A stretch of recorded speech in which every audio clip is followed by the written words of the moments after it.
This is the kind of story that doesn't explode. It evaporates. No headlines, no denials, no cleanup tour. Just a sudden, terrifying silence. The kind that only happens when something really dangerous almost slipped out and powerful hands slammed the door shut. This isn't about fairy tales or love stories. This is about what was buried, who watched it happen, and why one man's silence has screamed louder than any confession ever could. Ever said to Bethany Frankel about how Meghan was going to... He said his ex was a woman from a show called Suits. I didn't know what the show was. I didn't know the woman. Months later... Meghan Markle is petrified her ex-husband Trevor Engelson will pen an explosive. Some scandals don't trend. They don't leak. They don't even get whispered about in the usual places. They vanish. And when a story disappears completely, no noise, no aftermath, no loose threads, it usually means two things. One, it mattered.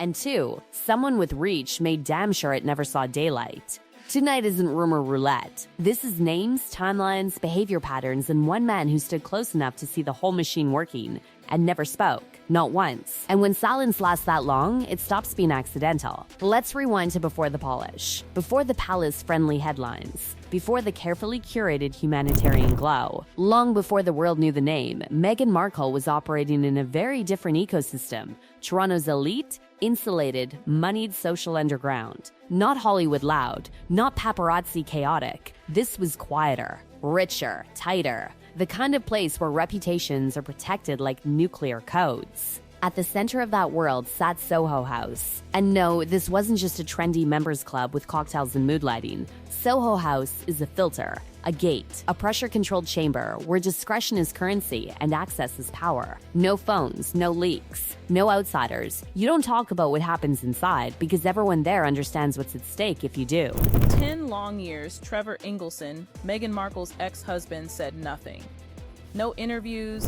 In those rooms, fame doesn't impress anyone. Talent doesn't move the needle. What matters is usefulness. Who can smooth problems before they become problems? Who knows who's arriving before the door opens? Who can make sure comfort, privacy, and silence are guaranteed? And this is where the narrative cracks wide open, because Meghan wasn't floating through that scene as a guest. She was embedded. People who watch that era up close use a word that makes everyone uncomfortable. Not hostess, not attendee. Supplier. Let that sit. Not someone enjoying the party, someone making the party work. The person people went to when things needed handling. Meghan ever met Prince Harry, she created a vision board mapping the future she wanted. And right in the center of it, when situations needed controlling, when evidence needed disappearing, when comfort needed maintaining. That kind of role doesn't come with a name tag. It comes with trust. And in circles where one wrong night can implode careers, that trust is priceless. This wasn't accidental charm. This was studied leverage. Meghan didn't just read rooms, she engineered them. She could shift her energy on a dime depending on who was in front of her. She knew when to amplify, when to soften, when to disappear into the background, and when to become essential. That's not social climbing. That's system mastery. And there was someone watching all of this from closer than anyone else. Said to Bethany Frankel about how Meghan was going to snare Harry. The man who would later be erased from her story like he never existed.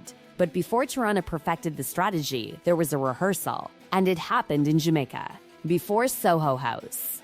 Before elite Toronto nights. Before princes. There was a wedding, Meghan Markle and Trevor Engelson. And what guests still talk about isn't romance, it's control. Everything was pre-planned with surgical precision, not flowers, not decor, logistics, flow, access, environment. This wasn't a bride enjoying her moment. This was someone orchestrating a system. People didn't just attend, they were managed. And afterward, guests didn't gush about love. They whispered about how unusual it all felt. There, but then asking for the photos of them to be deleted. Okay, that's so funny that you said asking. Was that confirmed? Sorry. Because when you control the environment, you control the memory. And when you control memory, you control narrative.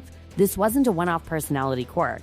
This was her pattern. She didn't attend spaces, she ran them. She didn't blend in, she positioned herself at the center of function. People trusted her because things stayed smooth when she was around. Discretion held, nothing leaked. That's how reputations are built in rooms where reputation is everything. By the time Toronto happened, this wasn't new territory. This was refinement.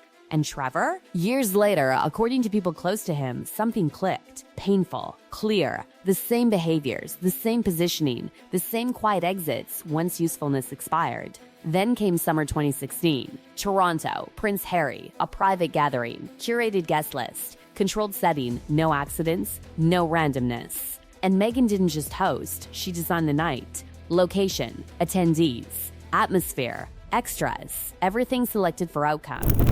Nope, it's the one who knows you. The one who's seen every messy, raw, unfiltered version of you. And whatever those extras were, they're intentionally left vague for a reason, because what happened next nearly detonated everything. Panic, confusion, scrambling. The kind of energy shift that tells you instantly this is no longer contained. This wasn't embarrassing, it was dangerous. The room understood in real time that this could not, under any circumstances, become a story.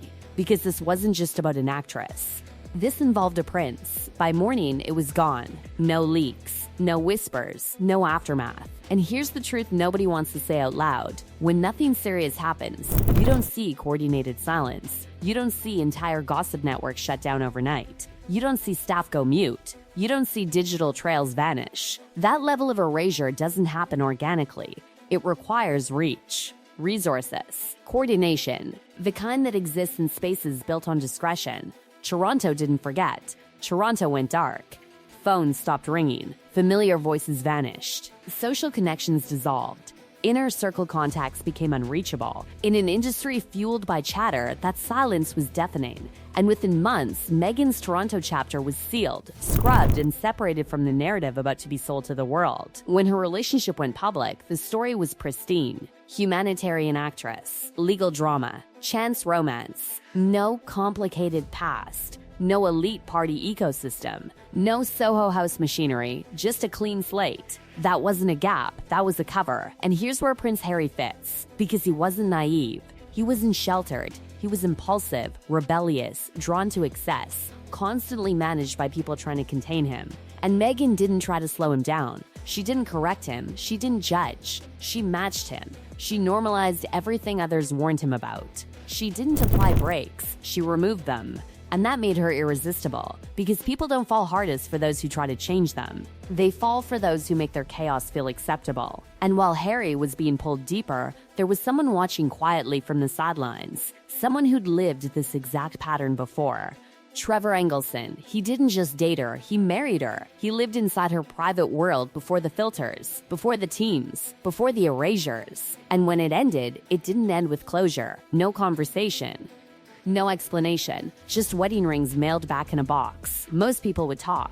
Trevor didn't. No interviews, no revenge, no leaks, no memoir. And that kind of silence doesn't come from peace. It comes from knowing exactly what not to say, because he'd already seen the system work. Silence like that doesn't come from healing. It comes from calculation, from understanding that the truth isn't just messy, it's radioactive. Trevor didn't disappear because he was weak.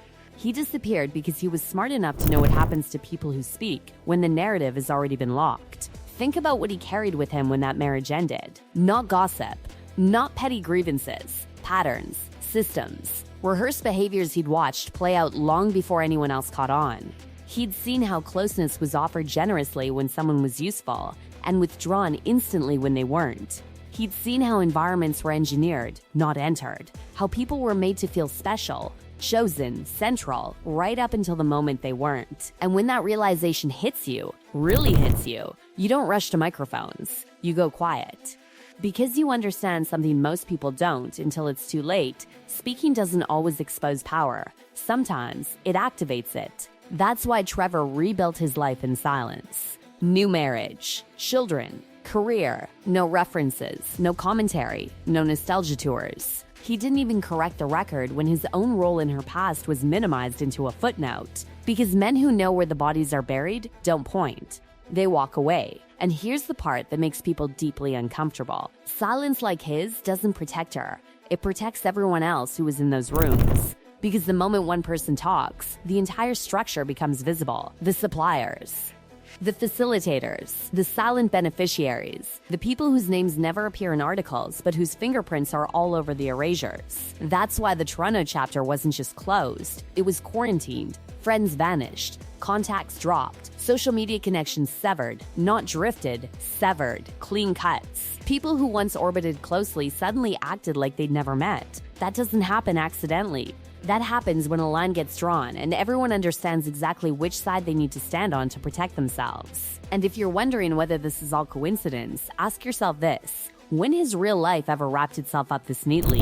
Real histories are chaotic. Exes talk, friends leak, staff whisper. Someone always wants attention. But here, nothing. For years, across borders, across industries. That's not luck, that's discipline. And discipline usually means incentives or fear. Now zoom out and look at the larger picture. This wasn't about climbing randomly, this was about transitioning spaces. Hollywood, Toronto elite, global royalty, each move cleaner than the last, each exit more thorough, each chapter more aggressively erased than the one before it. People weren't just left behind, they were removed. Because loose ends don't fit fairy tales, and fairy tales were essential to what came next. The public narrative needed purity, simplicity, an uncomplicated heroine entering an ancient institution. The moment complexity threatens that image, it becomes dangerous. Not embarrassing, dangerous. So complexity gets managed the same way it always had, silenced. But here's the thing about silence. It works until it doesn't. Because stories don't die, they wait. They wait in memories, in patterns that repeat a little too cleanly, in people who don't speak, but don't forget either. They wait for the moment when the cost of staying quiet finally outweighs the cost of talking. And that moment doesn't come from anger, it comes from distance. Time changes leverage, power shifts, alliances crack, people age out of relevance, and suddenly the same silence that once protected everyone starts feeling unnecessary. Even dangerous, that's when whispers return. Not proof, not documents, just consistency. Too many separate people describing the same behaviors, the same disappearances, the same emotional whiplash, the same controlled environments, the same exits. And suddenly the question isn't did something happen? The question becomes how much didn't we see? Because if nothing happened, none of this effort would have been necessary. If the past was harmless, it wouldn't need this level of containment. People don't erase things that don't threaten them. They erase risk. So when you hear nothing to see here, understand that it's not reassurance, it's instruction. Don't look, don't ask, don't connect dots. But dots exist whether you connect them or not.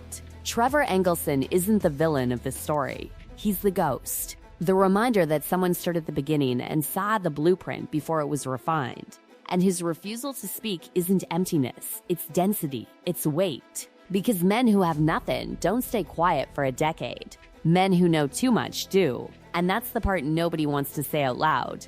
This story doesn't hinge on whether every allegation is provable. It hinges on behavior, on structure, on repetition, on how thoroughly certain chapters were removed, and how aggressively the narrative was protected afterward. The Toronto night didn't vanish because it was boring. It vanished because exposure wasn't an option. And Soho House didn't build its reputation on innocence. It built it on discretion, on understanding that privacy isn't a perk, it's the product. Which brings us to the most uncomfortable truth of all. Power doesn't need to shout, it edits, it removes, it controls access to memory. And when you finally understand that, you stop asking why Trevor stayed silent and start asking who benefits from that silence holding. Because this story isn't finished, it's paused. And silence, no matter how carefully maintained, always cracks eventually.